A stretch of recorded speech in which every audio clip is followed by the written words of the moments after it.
Happy Saturday. Welcome back to the channel. If you're new here, make sure you hit that subscribe button and hit that like button. This is a new channel and those things really do help out the channel a lot, and I will continue to keep on making these videos for you guys. So we're going to be talking about NIO stock today. If you're subscribed to my channel, then you know that I do have a position in NIO, and as an investor, I keep up with the stock and I share my research and ideas with you guys. None of this is financial advice. Do your own research and make decisions for yourself. So one of the stories that's been making headlines is Volkswagen invests $2.3 billion into Chinese EV and takes a 50% stake in JAC or JAC, which is NIO's manufacturing partner. So last year, NIO had plans to open up its own manufacturing facility, but that got scrapped when they ran into funding issues. And obviously now is definitely not the time for them to open up their own manufacturing facility because of the current funding issue. If you're a NIO investor, the fact that Volkswagen has taken this 50% stake in JAC is probably a concern for you. On the surface, it doesn't really sound like a good thing that a competitor with more access to capital is taking a 50% stake in your manufacturing partner. But when you look deeper into it, it might actually be a good thing. So the JAC factory in China can only produce 4,000 vehicles per month at the moment. In the Q1 earnings call, William Li, the CEO of NIO, announced that Q2 will probably be a record quarter for NIO, where they deliver 9,500 to 10,000 vehicles. Obviously, Q1 wasn't the best quarter for them with the entire Roni situation, coupled with the fact that the automotive business is cyclical and typically sees a decline in Q1. With that being said, if JAC can only produce 4,000 vehicles and they expect to sell anywhere from 9,500 to 10,000, that's cutting it pretty tight if they didn't have inventory on hand. Now, they should have more than enough inventory to meet the demand because, like I said, the automotive business is cyclical, and also they didn't have the best Q1.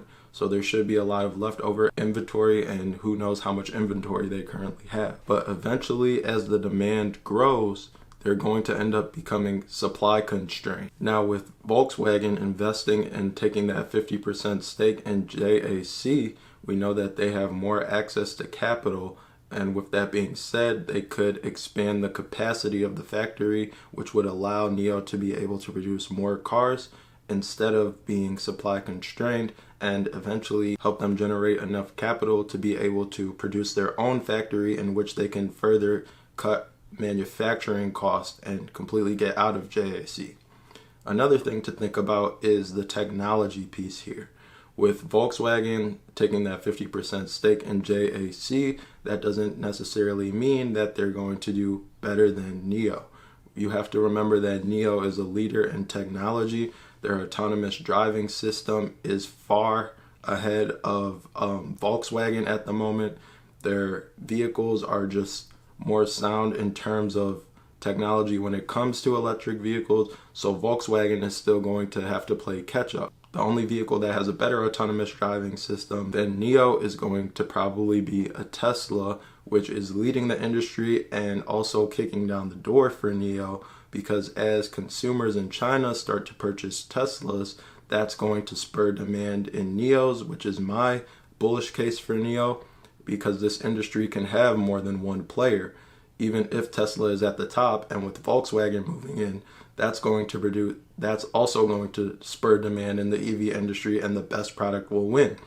Now, you have to remember, Autohome has ranked NIO the #1 quality vehicle. So we know that NIO is making good, solid cars and making a great product. Not only that, but they do have other proprietary technologies, patents they own in relations to their battery swapping technology. So overall, Volkswagen investing in NIO's manufacturing partner may seem like a bad thing on the surface, but we'll just have to see how things play out, because it may not necessarily be a bad thing for them. Obviously, there are pros and cons, but in my opinion, this is not going to be a reason for me to make any rash decisions in regard to the stock. A Morgan Stanley investor asked William Li during the conference call about the JAC deal, and here's what William Li had to say. That our cooperation with JAC is a win-win cooperation.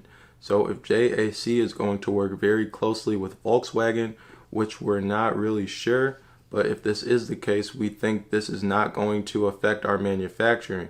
If they're going to work very closely together, we think this is very beneficial for our cooperation with JAC. So when it comes down to it, William Lee believes that this cooperation will ultimately be beneficial for the company.